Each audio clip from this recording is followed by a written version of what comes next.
Palavras diárias de Deus. Hoje, primeiro vamos resumir os pensamentos, ideias e todos os movimentos de Deus desde que Ele criou os humanos e examinar a obra que Ele realizou, desde a criação do mundo até o início oficial da Era da Graça. Poderemos então descobrir quais dos pensamentos e ideias de Deus são desconhecidos do homem, e a partir daí podemos esclarecer a ordem do plano de Deus para o gerenciamento e compreender plenamente o contexto no qual Ele criou sua obra de gerenciamento, suas origens e seu processo de desenvolvimento, e também compreender plenamente que resultados Ele quer da sua obra de gerenciamento. Isto é, o cerne e o propósito da sua obra de gerenciamento. Para compreender essas coisas, precisamos voltar a um tempo distante, imóvel e silencioso, quando não havia humanos. Quando Deus se levantou do seu leito, o primeiro pensamento que ele teve foi este: criar uma pessoa viva, um ser humano vivo, real, alguém para viver com ele e fazer-lhe constante companhia. Essa pessoa poderia ouvi-lo e Deus poderia confiar nela e falar com ela. Então, pela primeira vez, Deus apanhou um punhado de terra e o usou para criar a primeira pessoa viva que ele havia imaginado. E deu então a essa criatura viva um nome: Adão. Assim que Deus ganhou essa pessoa que vivia e respirava, como ele se sentiu? Pela primeira vez, ele sentiu a alegria de ter um ente querido, uma companhia. Sentiu também pela primeira vez a responsabilidade de ser pai e a preocupação que a acompanha. Essa pessoa que vivia e respirava trouxe a Deus felicidade e alegria. Pela primeira vez, ele se sentiu reconfortado. Essa foi a primeira coisa que Deus fez que não foi realizada com seus pensamentos, nem mesmo palavras, mas sim com as suas duas mãos. Quando esse tipo de ser, uma pessoa que vive e respira, postou-se diante de Deus, feito de carne e sangue, com corpo e forma, e capaz de falar com Deus, ele experimentou uma espécie de alegria que nunca sentira antes. Ele realmente sentiu a sua responsabilidade e esse ser vivo não apenas tocou seu coração, mas cada pequeno movimento que fazia também o tocava e aquecia seu coração. Assim, quando esse ser vivo se postou diante de Deus, foi a primeira vez que ele teve o pensamento de ganhar mais pessoas assim. Essa foi a série de eventos que se iniciou com esse primeiro pensamento que Deus teve. Para ele, todos esses eventos estavam ocorrendo pela primeira vez, mas nesses primeiros eventos, não importa o que ele tenha sentido naquele momento, alegria, responsabilidade, preocupação, não havia ninguém com quem compartilhar. A partir daquele momento, Deus sentiu verdadeiramente uma solidão e uma tristeza que nunca havia tido antes. Sentiu que os seres humanos não podiam aceitar nem compreender seu amor e sua preocupação, nem suas intenções para a humanidade, e assim ele continuou sentindo tristeza e dor em seu coração. Embora ele tivesse feito essas coisas para o homem não estava ciente disso e não compreendia. Além de felicidade, a alegria e o consolo que o homem trouxe para ele logo trouxeram consigo seus primeiros sentimentos de tristeza e solidão. Esses eram os pensamentos e sentimentos de Deus naquele momento. Enquanto Deus estava fazendo todas essas coisas, em seu coração, ele passava da alegria à tristeza e da tristeza à dor, tudo misturado com ansiedade. Tudo o que ele queria era apressar-se para fazer essa pessoa, essa raça humana, saber o que estava em seu coração e que compreendessem as suas intenções o quanto antes. Eles poderiam, então, tornar-se seus seguidores e estar em sintonia com ele. Eles não mais ouviriam a voz de Deus e permaneceriam sem falar. Eles não mais seriam inconscientes de como unir-se a Deus na sua obra. Acima de tudo, eles não seriam mais pessoas indiferentes às exigências de Deus. Essas primeiras coisas que Deus completou são muito significativas e têm grande valor para o seu plano de gerenciamento e para os seres humanos de hoje. Depois de criar todas as coisas e os humanos, Deus não descansou. Ele não podia esperar para realizar seu gerenciamento, nem podia esperar para ganhar as pessoas que ele amava tanto em meio à humanidade. Em seguida, não muito depois de Deus ter criado os seres humanos, vemos na Bíblia que houve um grande dilúvio por todo o mundo. Noé é mencionado no registro do dilúvio e pode-se dizer que Noé foi a primeira pessoa a receber o chamado de Deus para trabalhar com ele, para completar uma tarefa de Deus. Naturalmente, essa também foi a primeira vez que Deus chamou uma pessoa na terra para fazer alguma coisa seguindo as suas ordens. Logo que Noé terminou de construir a arca, Deus inundou a terra pela primeira vez. Quando Deus destruiu a terra com o dilúvio, foi a primeira vez desde que havia criado os seres humanos que ele se sentiu tomado de desgosto por eles. Foi isso que obrigou Deus a tomar a dolorosa decisão de destruir essa raça humana por meio de um dilúvio. Depois que o dilúvio destruiu a terra, Deus fez sua primeira aliança com os humanos, prometendo que ele nunca faria isso novamente.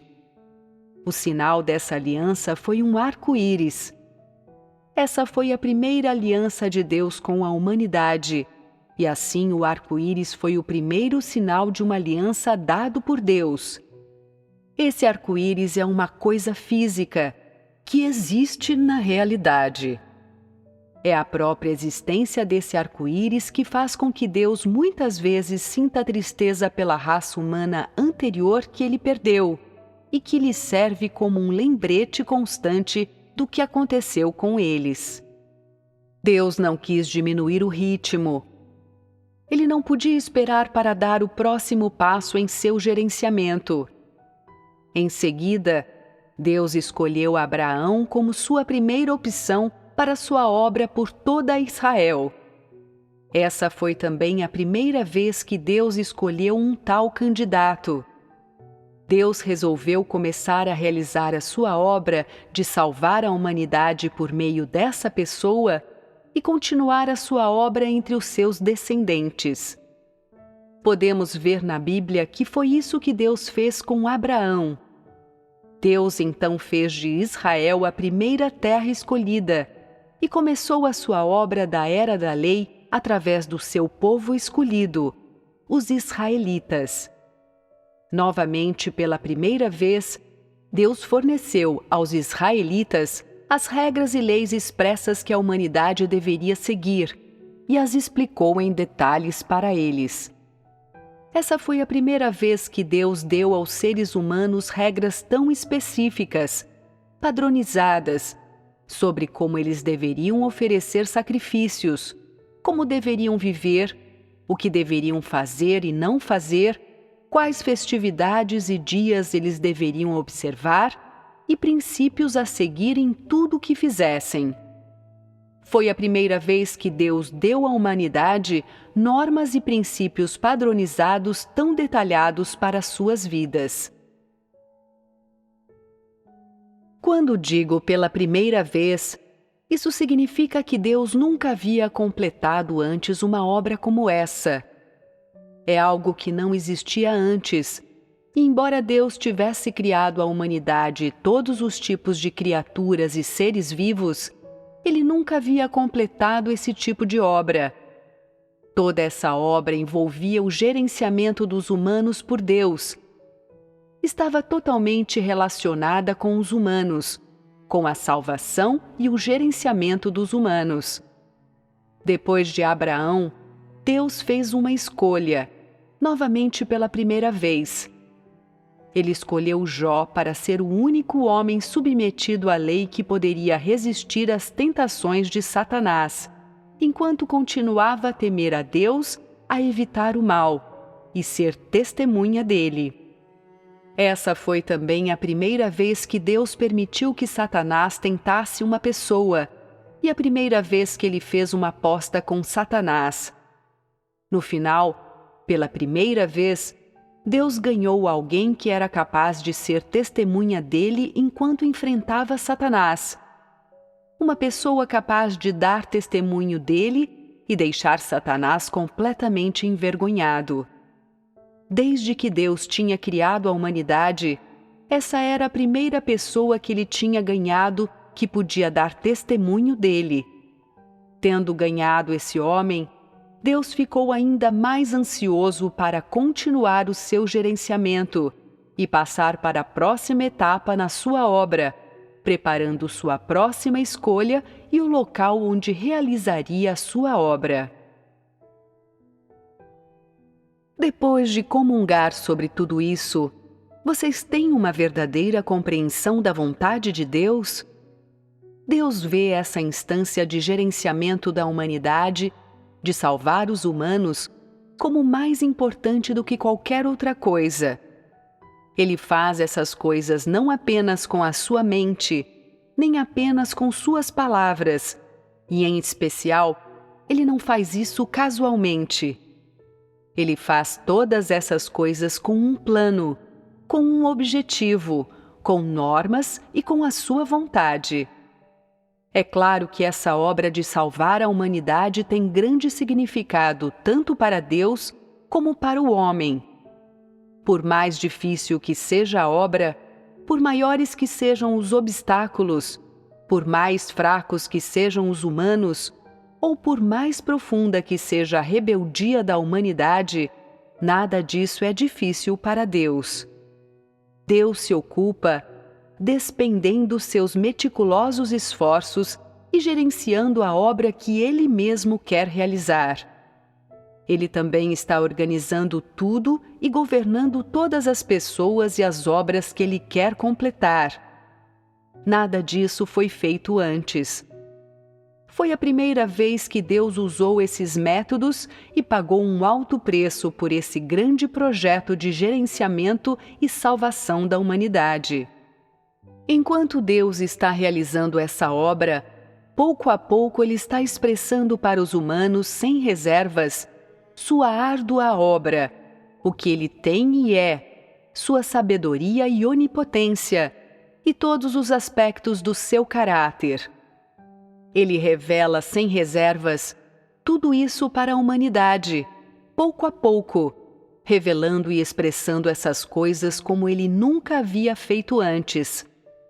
Assim, no universo inteiro, além das pessoas que Deus visa gerenciar e salvar, nunca houve criaturas tão próximas de Deus que tivessem um relacionamento tão íntimo com Ele.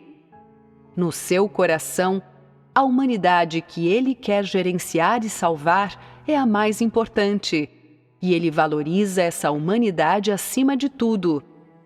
Embora tenha pago um alto preço por eles, e embora seja continuamente magoado e desobedecido pelas pessoas, Ele nunca desiste delas e prossegue incansavelmente na sua obra, sem queixas nem arrependimentos.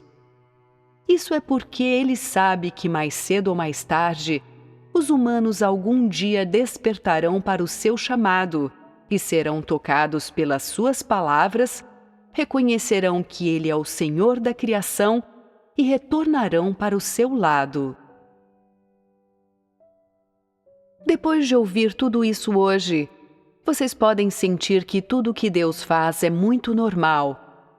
Parece que os humanos sempre sentiram um pouco da vontade de Deus para com elas a partir das suas palavras e da sua obra, mas há sempre uma certa distância entre os sentimentos ou conhecimentos deles e o que Deus está pensando.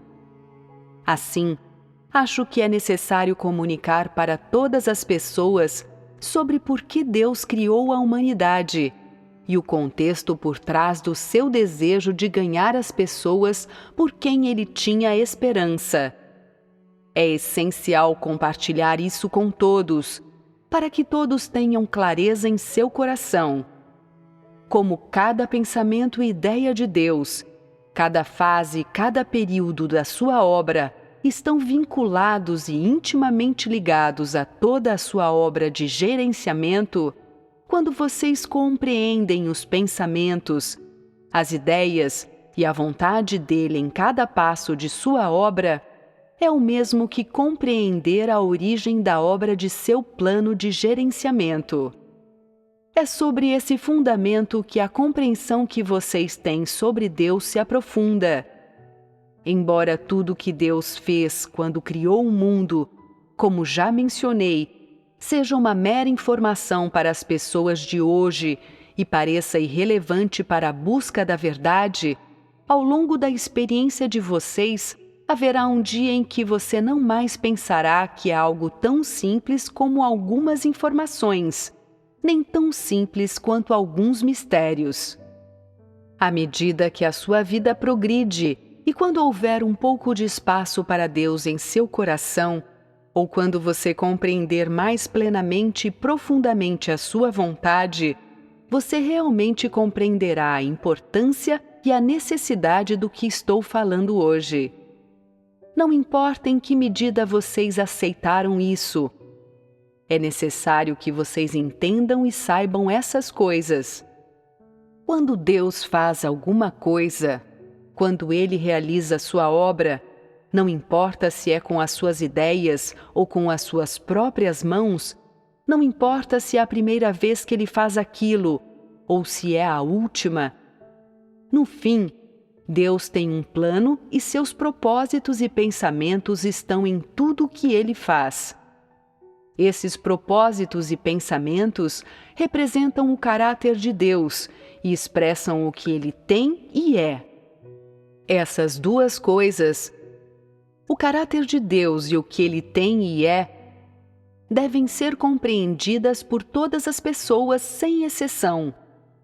Quando uma pessoa compreende o seu caráter e o que ele tem e é, pode gradualmente compreender por que Deus faz o que faz e por que Ele diz o que diz. A partir daí, ela pode ter mais fé para seguir a Deus, buscar a verdade e buscar uma mudança de caráter. Ou seja, o entendimento do homem sobre Deus e sua fé em Deus são inseparáveis.